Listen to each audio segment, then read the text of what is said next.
यह Bible in one year का हिंदी प्रकरण है। 71वां दिन। अपने भविष्य के बारे में विश्वस्त रहें। आपके लिए भविष्य में क्या रखा है? भविष्यवक्ता पूर्वानुमान लगाते हैं कि भविष्य में क्या होगा।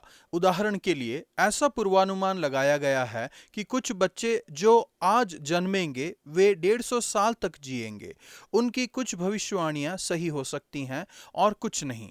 सन 1962 में डेका रिकॉर्डिंग कंपनी ने कुछ बीटल्स अस्वीकृत किए थे। उन्होंने कहा हमें उनकी आवाज अच्छी नहीं लगी और गिटार संगीत थोड़ा हटके है। सन 1977 में केन ऑल्सन डिजिटल कंपनी के अध्यक्ष ने कहा, कोई अपने घर में एक कंप्यूटर चाहता है, इसका कोई कारण नहीं है। भविष्य के बारे में कुछ निश्चित बातें हैं जिसे हम नहीं जानते और जिसे जानना हमारे लिए जरूरी भी नहीं है। फिर भी कुछ ऐसी बातें हैं जिन्हें हम भविष्य के बारे में जानते हैं और यह अब हमारे जीवन में बहुत बदलाव लाता है। आज के लेखांश में हम 3 कारणों को देखते हैं। यदि आप अपना भरोसा प्रभु पर रखें तो आप भविष्य के बारे में निश्चिंत हो सकते हैं। भजन संहिता 33 का 1 से 11। प्रभु की योजना। यहोवा की युक्ति सर्वदा स्थिर रहेगी। परमेश्वर के पास योजनाएं हैं। आपके जीवन के लिए परमेश्वर के पास योजनाएं हैं। जो कल्पनाएं मैं तुम्हारे विषय में करता हूं उन्हें मैं जानता हूं। वे हानि की नहीं वरन कुशल ही की हैं और अंत में तुम्हारी आशा पूरी करूंगा। यिर्मयाह 29 का 11। भजन के लेखक का भविष्य के बारे में विश्वास अपने अतीत को देखकर आता है। परमेश्वर ने प्रभु के वचन के द्वारा जो किया है यह उसे प्रतिबिंबित करता है। भजन संहिता 22 का 6। जब हम इस भजन को नए नियम की दृष्टि से पढ़ते हैं तो हम देखते हैं कि यीशु ही परमेश्वर के वचन थे जिससे पूरी दुनिया बनी है। सभी सच्चाई और सत्य का वही स्रोत है। वह विश्वास योग्य हैं। वह धर्म और न्याय से प्रीति रखते हैं। उनकी करुणा से सारी पृथ्वी भरपूर है। यह इस पर आधारित है कि भजन लिखने वाले को विश्वास है कि परमेश्वर की युक्ति सर्वदा स्थिर रहेगी। उसके मन की कल्पनाएं पीढ़ी से पीढ़ी तक बनी रहेंगी। सरकार और लोग योजनाएं बनाते हैं, ये असफल हो सकते हैं, मगर आप इस बात पर भरोसा कर सकते हैं कि आपके लिए और आपके जीवन के लिए परमेश्वर की योजनाएं भली हैं। इन सब की उचित प्रतिक्रिया आराधना होगी। जय जयकार करते हुए प्रभु के गीत गाना, नए गीत लिखना, संगीत कौशल का उपयोग करना और बल्कि ऊंचे स्वर से गाना, आनंद से चिल्लाना। प्रभु, आज मैं आपकी स्तुति करता हूं और आपको धन्यवाद करता हूं मेरे प्रति आपके प्रेम और विश्वास योग्यता के लिए। आपको धन्यवाद कि मेरे लिए आपकी अच्छी योजनाएं हैं। आपको धन्यवाद कि मेरे जीवन का अतीत और भविष्य आपके संपूर्ण नियंत्रण में है। नया नियम मरकुस 16 का 1 से 20 तक। पुनरुत्थान की सामर्थ। यीशु का पुनरुत्थान सच में हुआ था। जब स्त्रियां कब्र के पास पहुंची थी तो उन्होंने देखा कि पत्थर लुढ़का हुआ है क्योंकि वह बहुत ही बड़ा था जो कि प्रवेश को रोके हुए था। यीशु जी उठे थे। उन्होंने खुद देखा कि कब्र खाली पड़ी थी। यह एक महत्वपूर्ण बात है कि यीशु के पुनरुत्थान की पहली गवाह स्त्रियां थीं जिनके बारे में सभी सुसमाचार में लिखा गया है। ज्यादातर स्त्रियों की गवाही को माना नहीं जाता। लगभग सभी यहूदी न्यायालय में महिलाओं के आने की अनुमति नहीं है। फिर भी सबसे पहले उनके सामने प्रकट होते हुए यीशु अपने नए समुदाय में स्त्रियों की भूमिका और उनके महत्व की पुष्टि करते हैं। यह आंखों देखी गवाही की सत्यता भी स्थापित करते हैं। प्राचीन चर्च इस इतिहास के महत्व को कभी नहीं जान पाए।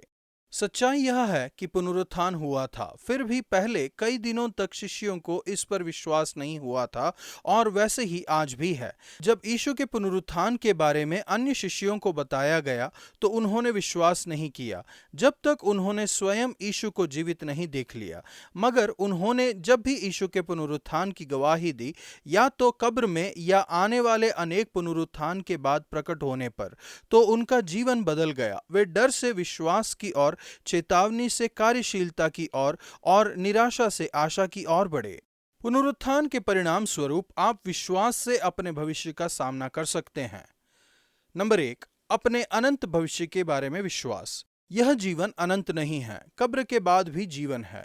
जिस प्रकार यीशु मरे हुओं में से जी उठे, उसी प्रकार मसीह में आप भी उनके साथ जी उठेंगे। जैसा कि किम टेलर लिखते हैं, सही चीजों को करना इतना मुश्किल क्यों होता है, जबकि हम जानते हैं कि इसके बदले आपको धन, लोकप्रियता और शायद जीवन भी देना पड़े। अपनी मृत्यु का या अपने प्रियजनों की मृत्यु का सामना करना इतना मुश्किल क्यों होता है? यह इसलिए मुश्किल होता है क्योंकि हमें लगता है कि यह टूटा हुआ संसार हमेशा के लिए हमारे साथ रहेगा।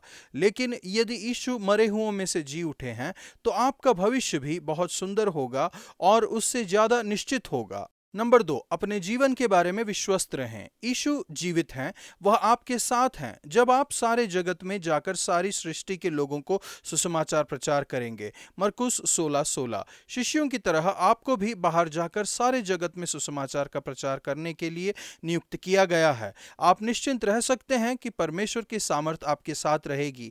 आप अपने प्रचार में सहयोग देने के लिए शक्तिशाली चिन्हों की अपेक्षा कर सकते हैं, जैसे दुष्टात्माओं को भगाना, अन्य भाषाएं बोलना और बीमारों को चंगा करना। ऐसा हुआ भी है और आज भी हमें इसकी अपेक्षा करनी चाहिए। उदाहरण के लिए, चंगाई उन लोगों तक सीमित नहीं है जिनके पास चंगाई का विशेष वरदान है, लेकिन यह उन सभी लोगों के लिए है जो विश्वास करते हैं। परमेश्वर ही चंगा करते हैं, लेकिन वह आपको अपनी योजनाओं में शामिल करते हैं। प्रभु उनके साथ काम करते रहे और उन चिन्हों के द्वारा जो साथ साथ होते थे, वचन को दृढ़ करते रहे। नए नियम में विभिन्न तरह के उदाहरण हैं, लेकिन वे हमेशा से साधारण रहे हैं। यीशु के नाम में चंगाई मिलती है। सबसे साधारण उदाहरण है जब यीशु हाथ रखने के बारे में कहते हैं। वे बीमारों पर हाथ रखेंगे और वे चंगे हो जाएंगे। प्रभु, आपको यीशु के पुनरुत्थान के लिए धन्यवाद। आपको धन्यवाद कि मैं भविष्य का सामना आशा और विश्वास से कर सकता हूँ, क्योंकि आप जीवित हैं और आप मेरे साथ हैं। पुराना नियम, लेवी व्यवस्था 25 का 1 से 26 के 13 तक। परमेश्वर के वायदे। हालांकि आप भविष्य का विवरण नहीं जान सकते, फिर भी आप अपने भविष्य के लिए परमेश्वर की आशीष पर भरोसा कर सकते हैं। अध्याय 26 में परमेश्वर वायदा करते हैं कि यदि आप उनकी आज्ञाओं को मानेंगे तो आप फल, संतोष, सुरक्षा, शांति, निडर, बढ़त, प्रभु की उपस्थिति और विश्वास से सिर उठाकर चलने का आनंद उठाएंगे। परमेश्वर कहते हैं, यदि तुम मेरी आज्ञाओं को मानकर उनका पालन करो तो भर पेट खाया करोगे और सुरक्षित और शांत जगह पर रहोगे। तुम चैन से सोओगे, तुम्हें डराने वाला कोई न होगा। तुम बहुगुणित होगे। मैं तुम्हारे बीच में अपना निवास स्थान बनाए रखूंगा। मैं तुम्हारा परमेश्वर होऊंगा और तुम मेरी प्रजा बने रहोगे। मैं तुम्हारा परमेश्वर हूँ, तुम्हारा व्यक्तिगत परमेश्वर। मैंने तुम्हारे जुए को तोड़ डाला है ताकि तुम आजादी से घूमो। यह आपके भविष्य के लिए परमेश्वर की दीर्घकालीन योजना है। जब आप इस जीवन में परमेश्वर की आज्ञाओं का पालन करेंगे तो परीक्षाओं और संकट का सामना करना पड़ेगा, लेकिन यीशु के द्वारा अब आप इन आशीषों का लाभ उठा सकते हैं। परमेश्वर की आज्ञा मानने के लिए अध्याय 25 में हम कुछ बातों को देखते हैं जिसे हमें करना जरूरी है। इनमें से कुछ बातें प्राचीन इस्राएली हैं, लेकिन कुछ हमेशा के लिए लागू होती हैं। 50वें वर्ष, जुबली वर्ष के बारे में जॉइस मेयर जो लिखती हैं, वह मुझे अच्छा लगा। लेवी व्यवस्था 25, जिसमें सभी कर्ज माफ कर दिए गए हैं और सभी कर्जदार को माफी और मुक्ति मिल गई। मसीह में हर दिन जुबली वर्ष हो सकता है। निरंतर पश्चाताप करने और यीशु मसीह में विश्वास के द्वारा हमारे पाप क्षमा हो सकते हैं। हम लगातार जुबली वर्ष का आनंद मना सकते हैं। हमारी परेशानी यह है कि या तो हम प्रभु को अपना कर्ज अदा करने की कोशिश कर रहे हैं, या हम अब भी दूसरों से अपने कर्ज जमा करने में लगे हैं। जिस तरह से परमेश्वर ने हमारे कर्ज माफ कर दिए हैं, उसी तरह से हम भी दूसरों के कर्ज रद्द कर सकते हैं और जितना हमें उनसे मिलना है उस कर्ज को भी रद्द कर सकते हैं। इस अध्याय की कुंजी है, एक दूसरे का फायदा मत उठाओ। ईमानदार होना पर्याप्त नहीं है, हमें दूसरों का ध्यान रखने वाला भी होना चाहिए। यह दुनिया के नजरिए से मौलिक रूप से अलग है। जो धन कमाते हैं, दुनिया उनकी तारीफ करती है, भले ही कितना ही निर्दयता पूर्वक ही क्यों न कमाया गया हो। वे एक तरफ से सफल व्यक्ति हो सकते हैं, लेकिन परमेश्वर उस बात पर ध्यान देते हैं कि हम अपनी अपेक्षा दूसरों के साथ क्या करते हैं, और वह खास करके इस बात पर ज्यादा ध्यान देते हैं कि हम गरीबों के साथ कैसा व्यवहार करते हैं। हम केवल प्रबंधक हैं, प्रभु कहते हैं, देश मेरा है, तुम इसमें विदेशी और अजनबी के रूप में रहते हो। हमें धन संपत्ति के बारे में इसी तरह से सोचना चाहिए। ये परमेश्वर के हैं, ये आप पर कर्ज हैं। परमेश्वर अपनी प्रजा को सिखा रहे थे कि स्थायी संपत्ति जैसी कोई चीज नहीं है। तुम्हारे पास जो भी है वह क्षण मात्र के लिए है। यह सभी चीजें सिर्फ परमेश्वर की हैं। प्रभु आशीष के सभी वायदों के लिए आपको धन्यवाद। आपको धन्यवाद कि मेरे भविष्य के लिए आपकी दीर्घकालीन योजना है। आपको धन्यवाद कि एक दिन मैं यीशु के साथ पूर्ण रूप से और अनंत जीवन के लिए जी उठूंगा। अल्फा सप्ताहांत पर अपने लोगों के बीच में परमेश्वर की उपस्थिति हमेशा बनी रहती है और वो लोगों पर खुद को प्रकट करते हैं। लेव्य व्यवस्था 26:12 वचन 13 में यह कहता है, मैंने तुम्हारे जुए को तोड़ डाला है और तुमको सीधा खड़ा करके चलाया है। हाल ही में किसी एक सप्ताहांत पर एक युवा महिला ने मुझसे कहा कि उसका डर चला गया है और उस पर से बोझ हटा लिया गया है। वह प्रफुल्लित नजर आ रही थी।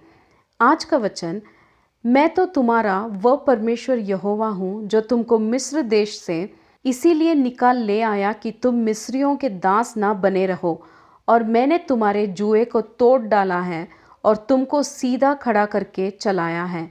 लेव्य व्यवस्था 26:13।